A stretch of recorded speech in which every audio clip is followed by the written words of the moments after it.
Los arcontes del destino.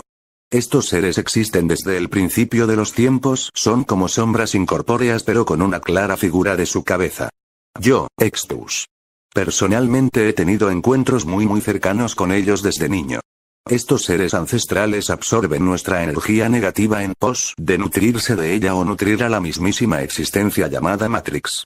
Los encuentros con estos seres se han tenido a lo largo de toda la historia y en todos lados del mundo, ya sea o llámese parálisis del sueño según la ciencia o entes demoníacos según los más paranoicos.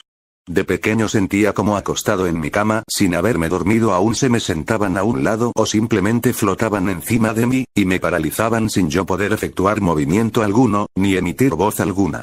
Procediendo a un intenso sentimiento de inseguridad, desesperación, pánico e indefenso. Por cierto, es un error muy típico la errónea creencia de que esa sensación es solo un sueño, de que estos encuentros con ellos son solo sueños.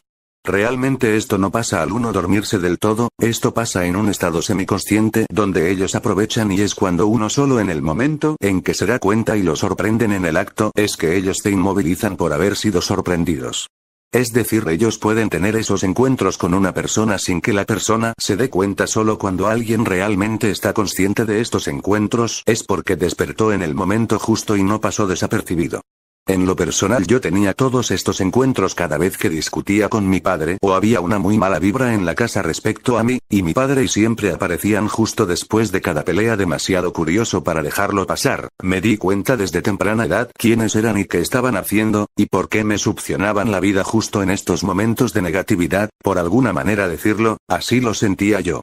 Una vez uno de ellos habló conmigo, cosa muy rara porque no he encontrado a nadie en el mundo que me haya dicho personalmente que les haya hablado hasta el sol de hoy. Y esto puede que no me lo crean, pero así pasó.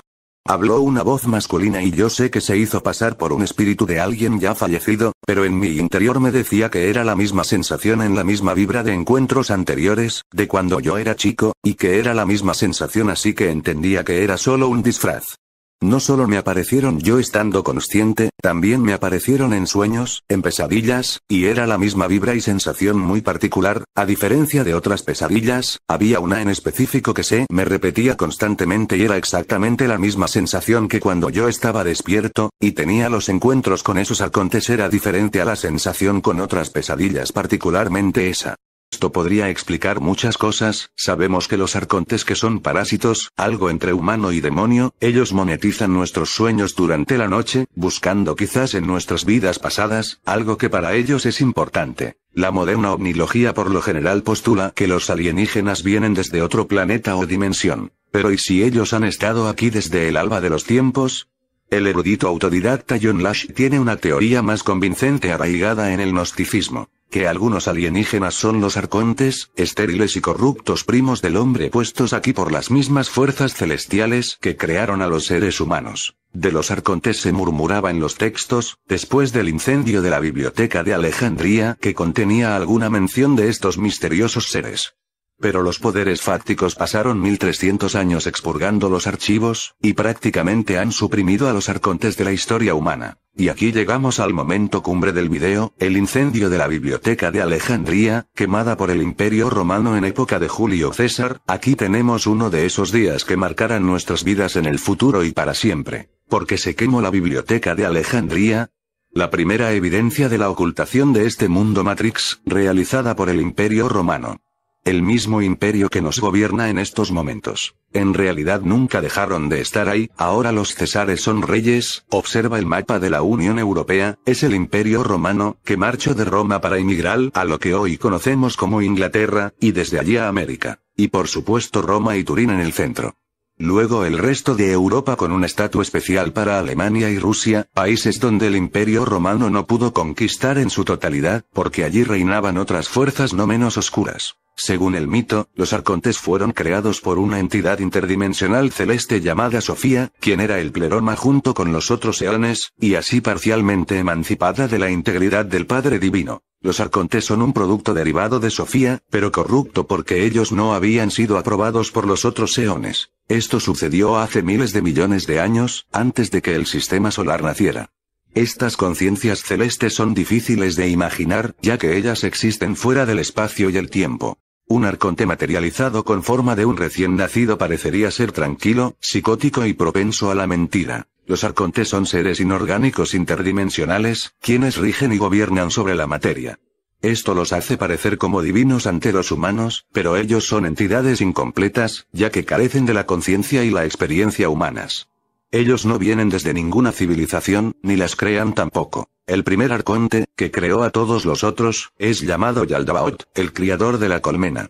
Este líder reptiliano es agresivo, territorial, y está cargado de poderes demoníacos. La materia es nuestra gran prisión en este mundo, donde todo lo que nos rodea es materia, pero cuando observas la materia desde dentro solo hay vacío, la materia es la prisión de nuestra realidad Matrix. Pero al igual que existe el mundo de materia, sabemos que existe otro de antimateria. La Biblioteca Real de Alejandría o Antigua Biblioteca de Alejandría, fue en su época la más grande del mundo. Situada en la ciudad egipcia de Alejandría, se estima que fue fundada a comienzos del siglo III a.C. por Ptolomeo I Sóter, y ampliada por su hijo Ptolomeo II Filadelfo, llegando a albergar hasta 900,000 manuscritos. ¿Somos lo que somos o lo que fuimos? ¿Somos lo que fuimos o seremos lo que somos? Un nuevo estudio científico descubre que nuestro ADN transmite información de experiencias de miedo y de estrés de generación en generación. Estamos más cerca de demostrar que la memoria de nuestros antepasados sobrevive a través de nosotros. Llevamos años, siglos y milenios enzarzados en esta discusión eterna sobre si reencarnamos o no. Y, para mí, está más que claro que todos tenemos razón, pero que no nos ponemos de acuerdo porque los que dicen que no, hablan de una cuestión y los que decimos que sí hablamos de otra. Como ocurre en la mayoría de las discusiones. Cuando discutimos parece que hablamos de varias posturas diferentes sobre un mismo tema, cuando en realidad hablamos de la misma postura desde varios planos diferentes. Pero me explico un poco más concretamente dejando claro que hablo de hipótesis y que simplemente estoy elucubrando en alto y compartiendo, sin más prueba científica que lo que me digo a mí misma. Si este estudio sigue avanzando en la misma línea, es decir, que llega a comprobar que esto también ocurre en humanos, podría llegar a indicar que la reencarnación física de cuerpo a cuerpo, vida tras vida, tal y como ahora mismo todos nos la podemos imaginar, desde nuestra mente limitada, no existe. Sin embargo, podría demostrar otro tipo de reencarnación. A mí el estudio me sugiere que si cierta información sobre la vivencia y experiencia de mis ancestros, cada uno con su vida, se ha transmitido, a través del ADN, desde ellos hasta mí y desde mí hasta las siguientes generaciones, me está indicando que la reencarnación existe pero entendida de manera muy diferente, más bien metafórica. Habría una memoria en mi árbol genealógico que ha sobrevivido desde siempre hasta hoy y que marca mi experiencia hoy. Evidentemente, algo que yo puedo cambiar y transformar a partir de mi propia experiencia pero, desde luego, influida desde antes, incluso, desde antes de mi nacimiento. Si quien reencarna es la información o una memoria, vida tras vida de los descendientes de una saga familiar, ¿no creen entonces que todos tenemos razón? ¿Podría ser el alma una memoria o cierta información? ¿Y si los arcontes tienen miedo de lo que podamos recordar?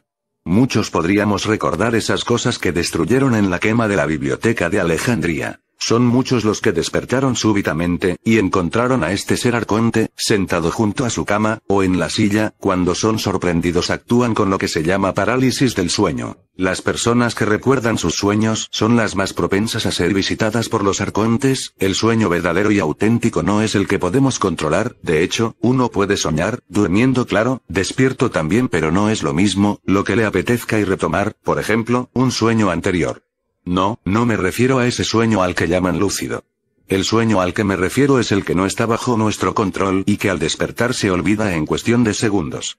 Ese tipo de sueño, especialmente extraño a veces, podría ser un viaje a otros universos paralelos o vidas pasadas. No está muy claro qué es lo que el arconte busca en tus sueños, y qué es lo que ocurre cuando encuentra algo que le interesa. Algunos creen que entonces el mismo Satanás se te puede aparecer en persona. Recordemos que la mente no tiene límites, ni siquiera está sujeta a las leyes físicas como la velocidad de la luz.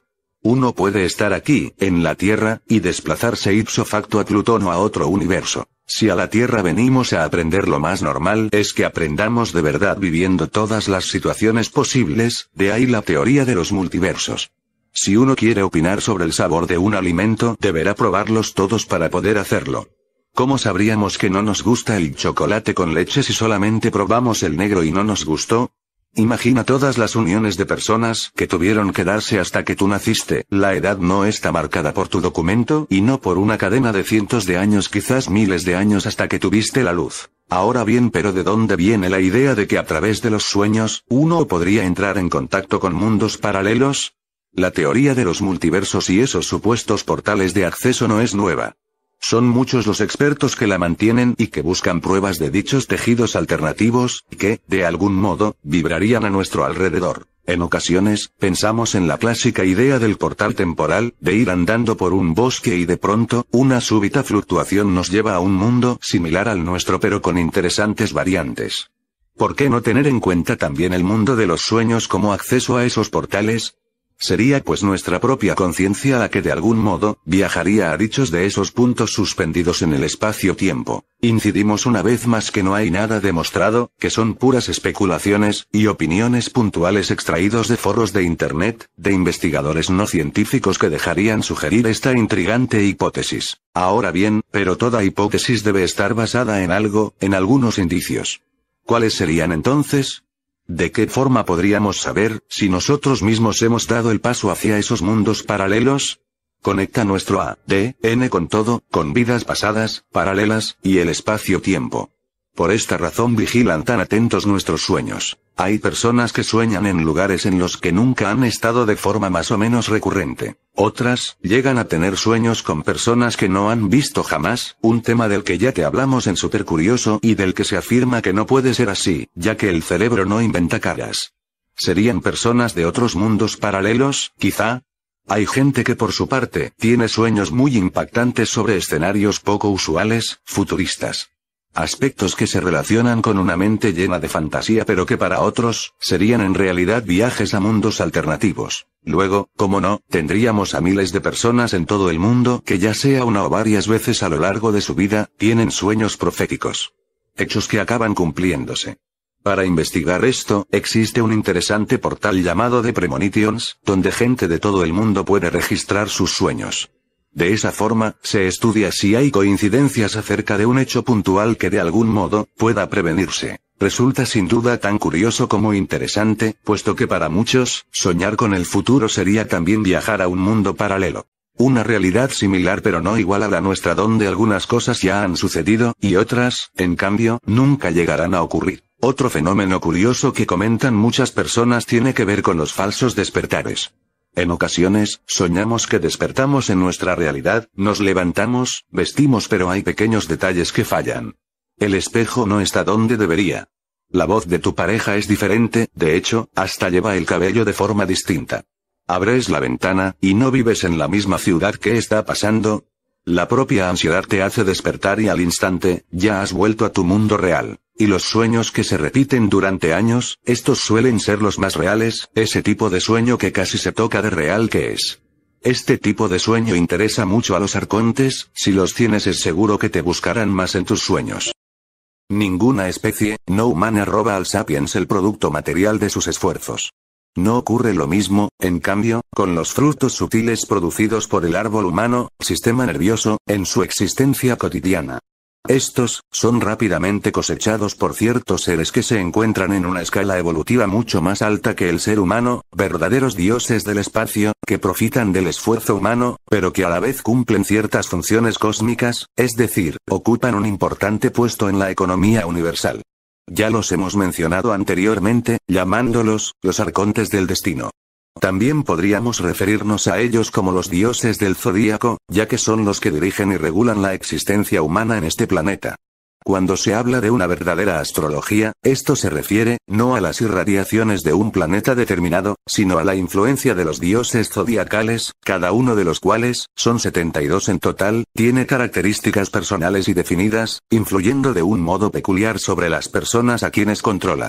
Todos los habitantes de la Tierra están bajo el gobierno de alguno o de varios de estos dioses, quienes disponen, modelan y dirigen los destinos de la humanidad, pero no así el destino del hermetista, quien alcanza, en un momento dado, su autonomía vital, desligándose del mandato de los arcontes. Los arcontes del destino son seres temibles, no porque sean malos, sino por su severidad fría e inexorable en la manipulación del sapiens. Si tuviéramos que establecer un símbolo para ellos, sin duda alguna los figuraríamos con un látigo en la mano, cilicio con el cual fustigan a la humanidad a fin de hacerla progresar, aun cuando esta evolución sea imperceptible en nuestro tiempo terrestre. Estos jueces ocultos provocan, por ejemplo, sin piedad alguna en sus corazones, una guerra mundial en la que mueren millones de personas. Para ellos, estos difuntos no tienen más valor que el asignado por el sapiens a los miles de animales que sacrifica diariamente para alimentarse. El sapiens, en su lucha inclemente por la existencia, y en sus múltiples relaciones con el medio natural y social que lo circunda, experimenta inevitablemente toda suerte de tribulaciones, sufrimientos, decepciones, y experiencias diversas, tanto gratas como ingratas. Como consecuencia de esto, su aparato emocional y nervioso elabora ciertos elementos incorpóreos, pero de una extraordinaria potencia, los cuales abandonan el cuerpo humano en forma de vibraciones. Todo vibra, la materia es solo energía vibratoria, que son emitidas por antenas incorporadas en la unidad biológica, las cuales se encuentran orientadas o sintonizadas con la frecuencia de los arcantes, quienes así cosechan esta fuerza y las utilizan con fines que no divulgaremos, volviendo a advertir, que de todos modos, cumplen una función cósmica. Es así como el sapiens es despojado inadvertidamente del producto más noble producido por él mismo. El destilado final de la experiencia humana, caldo en el cual está la sangre, el alma, y la vida misma del sujeto, ya que vivió para esto, sufrió, amó, gozó, trabajó, construyó, hizo la guerra, estudió, investigó, solamente para elaborar el caldo aurífero de su vida. Debemos comprender que el computador central solo existe en función de los arcontes del destino, como instrumento para el control de la especie sapiens. El objeto de la vida, el motivo por el cual el sapiens fue creado, no es para que goce de la vida en los jardines del Señor, sino para que sea un mero peón de sus viñedos, obrero tan perfecto que, actúa como cultivador y cultivo al mismo tiempo. Si el hombre pudiera evitar que su caldo aurífero le fuera sustraído, podría, con este producto vital, hacerse igual a los dioses, evolucionando rápidamente al aprovechar de manera integral los productos del laboratorio químico de su cuerpo físico. Esto es precisamente lo que hace el estudiante de hermetismo, el cual es liberado transitoriamente por los arcontes del destino, ya que aquel sujeto, en virtud de su comprensión y responsabilidad, no necesita de un capataz con látigo en mano que lo obligue a evolucionar por el sufrimiento, sino que toma en sus propias manos su responsabilidad evolutiva, y si lo estima necesario, se somete él mismo al sufrimiento temporal, con el fin de lograr la felicidad eterna. Al revés del profano, quien elige el goce transitorio a costa del sufrimiento eterno. Si el estudiante fracasa o se desvía de su camino, abusando de su libertad temporal, los arcontes vuelven a tomarlo bajo control, castigándolo con durísimas lecciones. Podemos observar, desde otro punto de vista, cómo determinados países son elegidos por los arcontes, para efectuar allí un verdadero martirologio. Mas, no se crea que este sufrimiento es estéril, ya que aquel sacrificio provoca, generalmente, un resurgimiento moral, material, espiritual e intelectual, de la población, en virtud de la ley del sufrimiento. Es así como después de las guerras advertimos un rápido renacer hacia un estado superior. Duro precio de la evolución. Ya que esto se habría podido evitar en la medida en que existieron en ese país o en el mundo, suficiente cantidad de cabezas claras, y que la masa hubiera estado dispuesta a seguirlos. Basta ya de revelar secretos que al sapiens están velados. Tendamos un manto de silencio sobre este tema, para cumplir con el mandato de la esotérica esfinge, que ordena callar. El hablar y el callar son dos espadas que deben manejarse con un arte sublime para no quebrantar la armonía universal. Los que tienen ojos para ver comprenderán todo aquello que aquí no se puede decir en la palabra escrita, pero sí en el lenguaje críptico de los iniciados. Los que no están en este caso, es mejor que no entiendan nada y continúen durmiendo tranquilamente.